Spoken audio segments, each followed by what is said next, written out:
கும்பராசி மீன லக்னம். ராசி அதிபதி சனி, லக்னாதிபதி குரு, சந்திரன் 12ஆம் வீட்டில் இருக்காரு. கும்பராசின்னு சொன்னாலே ஒரு நிதானம் இருக்கும், ஒரு போல்ட்னஸ் இருக்கும், உறுதித்தன்மை அதிகமாக இருக்கும், சகிப்புத்தன்மை அதிகமாக இருக்கும். நிறைய இடம் சுற்றி பார்க்கணும்னு நினைப்பாங்க, இயற்கையான சூழலில் இருக்கணும்னு நினைப்பாங்க, பொழுதுபோக்கணும்னு நினைப்பாங்க, நிறைய லைஃப் என்ஜாய் பண்ணணும், என்டர்டெயின் பண்ணணும் அப்படின்ற எண்ணம் அதிகமாக இருக்கும். மற்றவங்க ரொம்ப ஈஸியாக டாமினேட் பண்ணிடுவாங்க. அதாவது இவங்களுக்கு ஒரு விஷயம் பிடிக்கலன்னா அது உடனே வெளிக்காட்ட மாட்டாங்க, அதை பொறுமையாக வச்சுருப்பாங்க.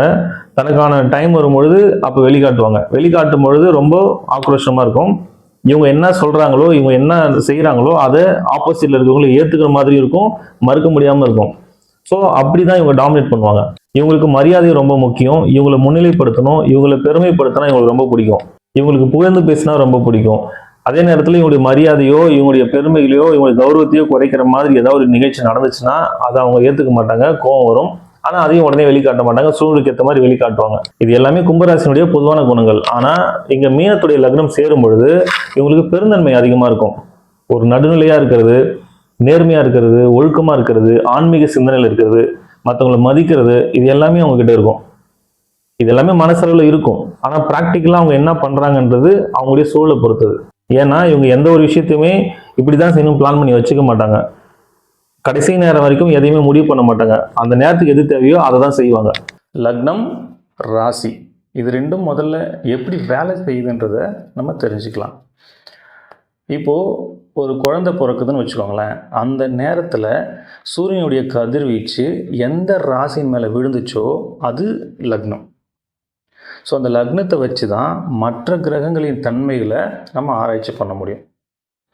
அதே நேரத்தில் சந்திரன் எந்த ராசியின் மேலே இருக்காரோ அது ஜென்ம ராசி. இப்போ ஜென்ம லக்னத்தை வச்சு அந்த ஜாதகருடைய கேரக்டர் எப்படி இருக்கும், அவருடைய சிந்தனை எப்படி இருக்கும், அவருடைய லைஃப் ஸ்டைல் எப்படி இருக்கும், இந்த ஜென்மம் ஃபுல்லாக அவருடைய பலன்கள் என்ன, எந்தெந்த காலகட்டத்தில் எப்படி இருப்பார் அப்படின்றத ஜென்ம லக்னத்தின் மூலமாக நம்ம சொல்ல முடியும். இந்த ராசி எப்படி வேலை செய்யுது அப்படின்னா, கோள்கள் சுற்றிக்கிட்டே இருக்கு இல்லைங்களா. ஒரு கோளும் ஒரு காலகட்டத்தில் ஒரு இடத்துலேருந்து இன்னொரு இடத்துக்கு பயிற்சி ஆகுது. இப்படி பயிற்சி ஆகிட்டே இருக்கும் பொழுது ஒரு பலன் கிடைக்கும். ஒரே கிரகம் ஒரு வீட்டில் இருக்கும்போது ஒரு பலன் தரும், இன்னொரு வீட்டில் இருக்கும் பொழுது வேற ஒரு பலனை தரும். ஸோ இந்த கிரகங்கள் பயிற்சி ஆகும்போது கிடைக்கக்கூடிய பலன்களை சந்திரன் எங்கே இருக்காரோ அதை வச்சு நம்ம கால்குலேட் பண்ணுறோம். அதுதான் ராசி. ஸோ நீங்கள் பார்த்தீங்கன்னா ராசி பலன் தான் எங்கேயுமே சொல்லுவாங்க. ஏன் அப்படின்னா லக்னம்ன்றது ஃபிக்ஸ்டு. நீங்கள் பிறக்கும் பொழுது இந்த ஜென்மம் ஃபுல்லாக உங்களுக்கு என்ன பலன்றதை அங்கே ஃபிக்ஸ் பண்ணியாச்சு. அதே போல் நட்சத்திரமும் அதுக்கேற்ற மாதிரி பலன்கள் இருக்குது. தசாபுத்திகள் நடத்தக்கூடிய கிரகங்களுக்கு ஏற்ற பலன்களும் உங்களுக்கு இருக்குது. ஆனால் இந்த ராசி பலன் கோள்கள் மாறிக்கிட்டே இருக்கும் பொழுது ஒரு பலன் தர்றதுனால அது பலன் மாறிக்கிட்டே இருக்கும். அதனால் ராசி பலன் நம்ம சொல்கிற மாதிரி இருக்குது. லக்னம் அப்படின்றது ஒருத்தருடைய சிந்தனை, அவருடைய கேரக்டர் எப்படி இருக்கும் அப்படின்றத சொல்லக்கூடியது. இந்த ராசி அப்படின்றது தன்னுடைய செயல்பாடுகளை பற்றி சொல்லக்கூடியது. இப்போ உதாரணத்துக்கு ஒருத்தர் கன்னி லக்னத்தில் பிறந்திருக்காருன்னு வச்சுக்கோங்களேன். அந்த கன்னி லக்னத்துக்கு உண்டான அத்தனை குணங்களும் அவருக்கு இருக்கும். மேஷ ராசியில் பிறந்திருக்காருன்னு வச்சுக்கோங்களேன். மேஷ ராசிக்கு உண்டான அத்தனை செயல்களும் அவங்க செய்வாங்க. கன்னி லக்னத்துக்கு உண்டான சிந்தனைகள் இருக்கும், ஆனால் செயல்பாடு எல்லாமே மேஷ ராசிக்கு உண்டான செயல்பாடுகள் தான் அங்கே அதிகமாக இருக்கும். ஒரு பிரச்சனை அப்படின்னா அந்த பிரச்சனை எதனால் வந்துச்சு, அதை எப்படி சரி பண்ணலாம், அதை பேசியே சரி பண்ணக்கூடிய அந்த விஷயம் எல்லாமே கன்னி லக்னத்துக்கு இருக்கும். தன்னை நம்ம தப்பு பண்ணாமலே பழி சொல்லிட்டா கூட அவங்களுக்கு அதை புரிய வச்சு ஆப்போசிட் சைடு யோசிக்கிறது, நிதானமாக இருக்கிறது, இந்த விஷயம்லாம் அந்த கன்னி லக்னத்துக்கு இருக்கும். ஆனால் மேஷ ராசியை பொறுத்த வரைக்கும் என்னை எப்படி நீங்கள் என்னை தப்பு சொல்லலாம், அந்த கோபம் வந்துடும். அந்த கோபத்தோட அந்த தன்னுடைய உணர்வு வெளிப்படுத்தக்கூடிய அந்த தன்மை மேஷ ராசிக்கு இருக்கும். ஸோ மனசில் பார்த்திங்கன்னா அவங்க நிதானமாக தான் இருப்பாங்க. நம்ம அவங்களை கேட்கணும், அவங்க சைடு நம்ம என்ன நியாயத்தை கேட்கணும், அவங்க சைடு யோசிக்கணும்லாம் இருக்கும். ஆனால் செயல்படும் பார்த்தா அந்த டைமில் டக்குன்னு கோவப்பட்டுருப்பாங்க. அப்புறமா யோசிப்பாங்க, நம்ம இந்த மாதிரி பேசியிருக்கக்கூடாது, நம்ம பொறுமையாக இருந்திருக்கணும். ஸோ இந்த டிஃப்ரென்ஸ் வர்றதுக்கு காரணம் லக்னமும் ராசியும் கிளாஷ் ஆகுது.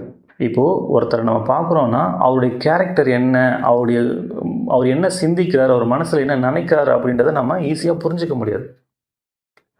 அவர் என்ன செயல் செய்கிறாரோ இதை வச்சு தான் அவரை நம்ம ஒரு கேரக்டர் நினச்சிக்குவோம்.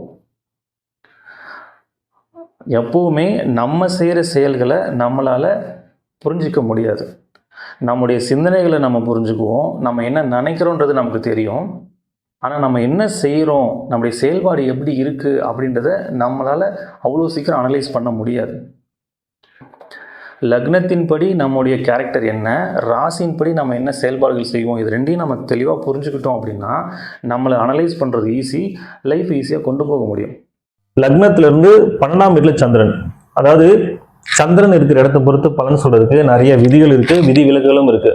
இங்க முக்கியமா ஒரு விஷயம் சொல்லணும்னா இவங்களுடைய தூக்கம், இவங்களுக்கு தூக்கம் ரொம்ப குறைவா இருக்கும். இவங்களுடைய லைஃப் ஸ்டைலா இருக்கலாம், மனநிலையா இருக்கலாம், உடல்நிலையா இருக்கலாம், ஏதோ ஒரு காரணத்தினால இவங்களால நிம்மதியான தூக்கத்தை அனுபவிக்க முடியாது. இது பொதுவான விதி தான். மற்ற கிரகங்களை பொறுத்து இந்த பலன்கள் மாறக்கூடிய வாய்ப்புகள் நிறைய இருக்கு. சந்திரனுடைய நிலையை பொறுத்து இந்த பலன்கள் மாறக்கூடிய வாய்ப்பு நிறைய இருக்கு. வளர்பிறை சந்திரனா இருந்தால் நல்ல பலனும், தேய்பிரியா இருந்தால் கெடு பலனும் தருவார்னு சொல்லியிருக்காங்க. இது பௌர்ணமி சந்திரனா இருந்தால் ரொம்ப நல்ல பலனை தருவார். இப்போ உங்க ஜாதகத்துல சந்திரனை பத்தி தெரிஞ்சுக்கணும்னா, சந்திரன்ல இருந்து 7ஆம் வீடு சிம்மம், இங்க சூரியன் இருந்தாருன்னா இது பௌர்ணமி சந்திரன்.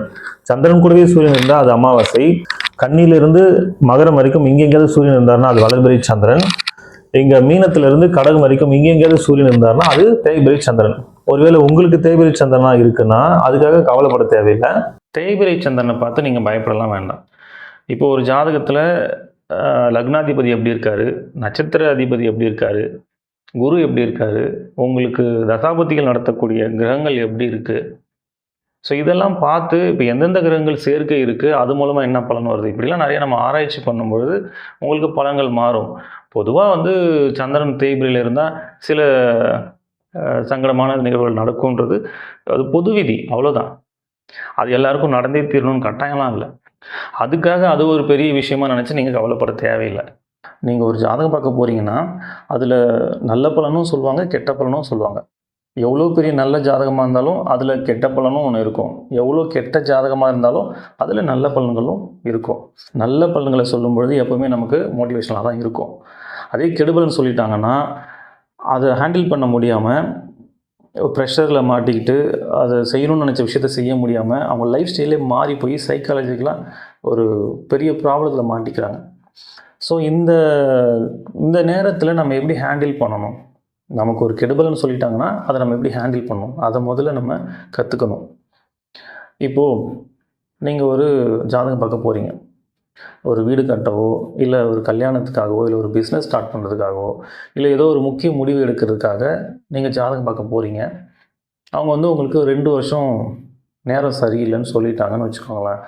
இப்போ இந்த நேரத்தில் சில பேர் என்ன பண்ணுவாங்கன்னா, இந்த 2 வருஷம் நமக்கு நேரம் சரியில்லை, அந்த 2 வருஷம் நம்ம எதையுமே பண்ணக்கூடாதுன்னு ஒதுக்கி வச்சுருவாங்க.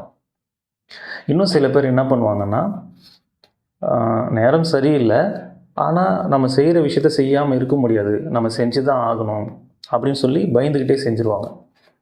இன்னும் சில பேர் என்ன பண்ணுவாங்கன்னா, நேரம் சரியில்லைன்னா என்ன, நான் செய்கிறத செய்வேன் அப்படின்னு செய்வாங்க.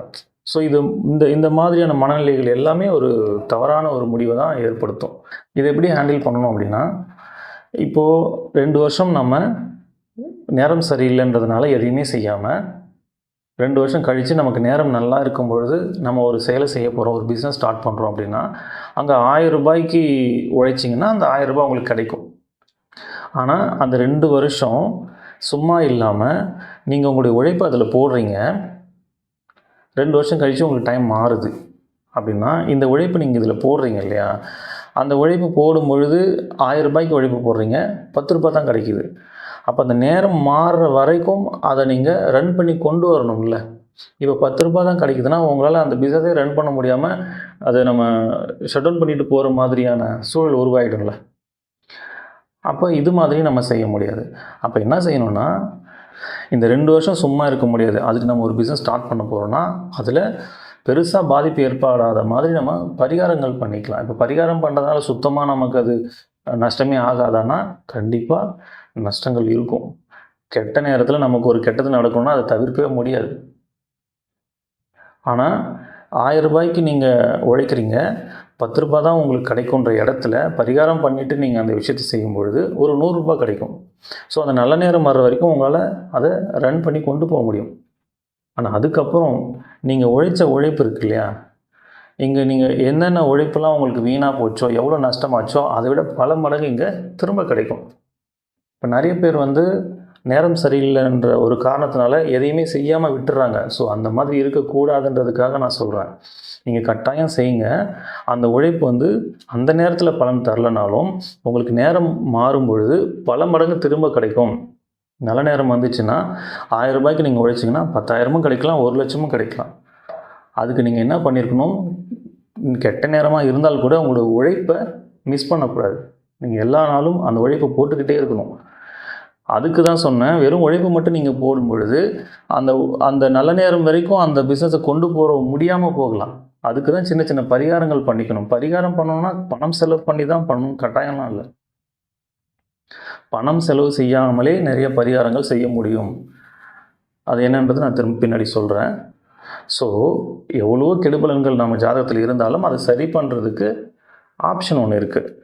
அதனால் நீங்கள் சந்திரன் தேய்பிரியாக இருக்கிறதுனால நமக்கு ஏதோ பெரிய பிரச்சனையாக இருக்குமோ அப்படின்னு பயப்பட வேணாம். அதனால் வரக்கூடிய பாதிப்புகளை நம்ம சரி செய்கிறதுக்கும் நம்மக்கிட்ட வாய்ப்புகள் இருக்கும். அந்த ஜாதகத்தில் பார்க்கும்பொழுது கண்டிப்பாக இருக்கும். அதனால் நீங்கள் பயப்பட வேண்டாம். இவங்களுக்கு வேலையை பற்றி சொல்லணும் அப்படின்னா, இவங்களுக்கு அரசு வேலை கிடைக்கிற வாய்ப்பு ரொம்ப அதிகமாக இருக்கும். அரசு சார்ந்த ஒரு ப்ராஜெக்ட் எடுத்து பண்ணுறது, கான்ட்ராக்ட் எடுத்து பண்ணுறது, இது மாதிரியான வேலைகள் கிடைக்கிற வாய்ப்பும் அதிகமாக இருக்கும். ஒரு டீச்சராக இருக்கிறது, ப்ரொஃபஸராக இருக்கிறது, எழுத்து சம்மந்தப்பட்ட வேலை செய்கிறது, இது மாதிரியான வாய்ப்புகளும் அதிகம். பரம்பரையாக செய்யக்கூடிய வேலை, தந்தை வழி கிடைக்கக்கூடிய வேலை, இரும்பு சம்மந்தப்பட்டது, செகண்ட் ஹேண்ட் பிஸ்னஸ் பண்ணுறது, பழங்கால பொருட்களை பெரிய லாபத்துக்கு விற்கிற டெக்னிக் இவங்களுக்கு ரொம்ப நல்லா தெரியும். எல்லாத்தோட ரொம்ப முக்கியமாக இவங்களுக்கு வியாபாரம் செய்யக்கூடிய வாய்ப்பு அதிகமாக இருக்கும். ஸ்மார்ட் ஒர்க் தான் இவங்க பண்ணுவாங்க. எந்த வேலையாக இருந்தாலும் சரி, அதை ரொம்ப ஸ்மார்ட்டாக வேலை செஞ்சு அதை எப்படி பெரிய அளவு லாபம் எடுக்கிறது, பேர் புகழ் சம்பாதிக்கிறது அப்படின்ற டெக்னிக் இவங்களுக்கு ரொம்ப நல்லா தெரியும். திருமண வாழ்க்கையை பொறுத்த வரைக்கும் இவங்க எப்படி இருப்பாங்கன்னா, இவங்க மனசளவில் ஒரு ஞானி. அதாவது வாழ்க்கையை பற்றின புரிதல் ரொம்ப அதிகமாக இருக்கும். மனசை எப்படி வச்சுக்கணும், உடல்நிலை எப்படி வச்சுக்கணும், உறவுகளை எப்படி பார்த்துக்கணும், இந்த புரிதல் எல்லாமே ரொம்ப நல்லா தெரியும் அவங்களுக்கு. சூழ்நிலைக்கு ஏற்ற மாதிரி நடந்துக்கிறது எப்படி, எந்த இடத்துல செய்யணும், எந்த இடத்துல செய்யக்கூடாது, எல்லாமே இவங்களுக்கு ரொம்ப தெளிவாக தெரியும். ஆனால் ப்ராக்டிக்கலாக அவங்க ஒரு டாமினேட் பண்ணுவாங்க தன்னுடைய கணவனோ மனைவியோ. இவங்க என்ன சொல்கிறாங்களோ அதான் செய்யணும்னு நினைப்பாங்க. ஆனால் இவங்க சொல்றது சரியா இருக்கும், ஏற்றுக்கிற மாதிரி இருக்கும், தடுக்க முடியாமல் இருக்கும். இவங்களுக்கு ஒரு பெருந்தன்மை இருக்கும். கணவனோ மனைவியோ அவங்க எது செஞ்சாலும் அதை சகிச்சுட்டு போகிற சகிப்புத்தன்மையும் இருக்கும், ஏற்றுக்கிற பெருந்தன்மையும் இருக்கும். ஆனால் இவங்க தன்னுடைய பெருமைகளை அதிகமாக வெளியில் பேசுவாங்க. நான் எப்படி இருக்கேன் பார்த்தியா, என்ன மாதிரி ஒரு கணவன் உனக்கு கிடைச்சதுனால தான் நீ இப்படி இருக்க, என்ன மாதிரி ஒரு மனைவி கிடைச்சனால தான் உன்னால இப்படி இருக்க முடியுது அப்படின்னு இவங்களுடைய பெருமைகளை பேசக்கூடிய சூழல் அங்கே வரும். ஆனால் லைஃப் என்ஜாய் பண்ணுறதுக்குலாம் இவங்க மோட்டிவாக இருப்பாங்க. கணவனோ மனைவியோ அவங்க ரொம்ப நல்லா பார்த்துக்குவாங்க. சின்ன சின்ன சண்டைகள் வரும் தான், ஆனால் சரியாயிடும். இது பொதுவான பலன்கள். மற்ற கிரகங்களை பொறுத்து இந்த பலன்கள் மாறக்கூடிய வாய்ப்புகள் நிறையவே இருக்கு. ஸோ உங்கள் வாழ்க்கையில் நிறைய பிரச்சனைகள் இருக்குன்னு நினச்சிங்கன்னா நம்ம சொல்லக்கூடிய எளிய முறை பரிகாரங்களை வீட்டிலே செஞ்சுக்கோங்க. நிச்சயமாக பிரச்சனைகள் குறையும். பரிகாரம் ஏன் சார் பண்ணணும்? பரிகாரம் பண்ணால் பிரச்சனை தீர்ந்துருமா? நிச்சயமாக தீராது. இப்போது நம்ம ஜாதகத்தில் இருக்கக்கூடிய நல்ல பலன்களை நம்ம அனுபவித்து தான் தீரணும். அதே போல் கெடு பலன்களையும் கட்டாயம் அனுபவிக்கணும். அதுக்கு தான் பிறந்திருக்கோம். அப்புறம் இதுக்கு பரிகாரம் பண்ணணும். பரிகாரம் பண்ணால் அந்த பிரச்சனையினால் ஏற்படக்கூடிய விளைவுகளை குறைக்க முடியும். அந்த பிரச்சனையை ஃபேஸ் பண்ண முடியும். அந்த பிரச்சனையை கடந்து போகிறதுக்கான வழிகள் நமக்கு கிடைக்கும். எப்போவுமே நம்ம பிரச்சனையை பார்த்து பயப்பட மாட்டோம். அந்த பிரச்சனையினால் ஏற்படக்கூடிய விளைவுகளை நினச்சி தான் நம்ம பயப்படுவோம். அந்த விளைவுகள் தான் நமக்கு சிரமத்தை கொடுக்கும். இப்போ உதாரணத்துக்கு, இப்போ இந்த உதாரணம் நான் நிறைய இடத்துல சொல்லியிருக்கேன். இருந்தாலும் எளிமையாக இருக்கிறதுனால நான் திரும்பவும் இதையே சொல்கிறேன். இப்போ நம்ம கீழே விழுந்துட்டோம் அப்படின்னா, கீழே விழுறோம் அப்படின்றது ஒரு பிரச்சனை தான். கீழே விழுந்தால் நமக்கு அடிபடாது, வலிக்காதுன்னா கீழே விழுறதை நினச்சி நம்ம ஏன் பயப்பட போகிறோம்? இப்போ கீழே விழுறது ஒரு நிகழ்வு, ஒரு பிரச்சனைன்னு வச்சுக்கலாம். ஆனால் அதனுடைய விளைவு எப்படி இருக்கலாம்? ஒன்றுமே நடக்காமல் நம்ம எழுந்துடலாம், இல்லை கை காலில் முறிவு ஏற்படலாம், இல்லை 6 மாதம் படுத்து படுக்கையாக இருக்கலாம், இல்லை உயிர் போகிற அளவு கூட பாதிப்பு ஏற்படலாம். அப்போது கீழே விழுறது ஒரு பிரச்சனை, ஆனால் அதோடைய விளைவுகள் மாறிக்கிட்டே இருக்கு இல்லையா? இப்போ நம்ம பரிகாரம் பண்ணுறதுனால என்ன நடக்கும்னா, அந்த கீழே விழுற பிரச்சனையை நம்ம தவிர்க்க முடியாது, ஆனால் அதனால் ஏற்படக்கூடிய பாதிப்பை நம்ம குறைக்க முடியும். நம்ம ஜாதகத்தில் பிரச்சனைகளை ஏற்படுத்தக்கூடிய கிரகங்களை சாந்தப்படுத்தவும் அதனுடைய வீரியத்தை குறைக்கவும் நம்ம செய்யக்கூடிய செயல்கள் அனைத்துமே பரிகாரம் தான். சரி, இந்த பரிகாரம் பணம் செலவு பண்ணி தான் பண்ணணுமா? பரிகாரம் பல வழிகளை நம்ம செய்ய முடியும். பணம் செலவு பண்ணி செய்கிறது எவ்வளோ வழிகள் இருக்குது. பணம் செலவு பண்ணாமல் நான் செய்யக்கூடிய நமக்கு வழிகள் நிறையா இருக்குது. என்னால் பெருசாக பொருள் செலவு பண்ண முடியாது, ஆனால் பரிகாரம் பண்ணணும்னு நினைக்கிறவங்களுக்கு நான் சொல்லக்கூடிய விஷயங்கள்லாம் நீங்கள் தாராளமாக ஃபாலோ பண்ணலாம். இது எந்த ராசிக்கும் எந்த நட்சத்திரத்துக்கும் பர்டிகுலராக நம்ம சொல்லலை. பொதுவாக யார் வேணாலும் செய்யக்கூடிய எளிமையான பரிகாரங்கள். முதல்ல சூரியனுக்கு சமர்ப்பணம் செய்யணும். தினமும் காலையில் குளிச்சுட்டு மொட்டை மாடியில் போய் நின்று, இல்லை வீட்டுக்கு வெளியில் போய் நின்று சூரியனை பார்த்து கையில் தண்ணி அள்ளி இப்படி கீழே கொட்டுங்க.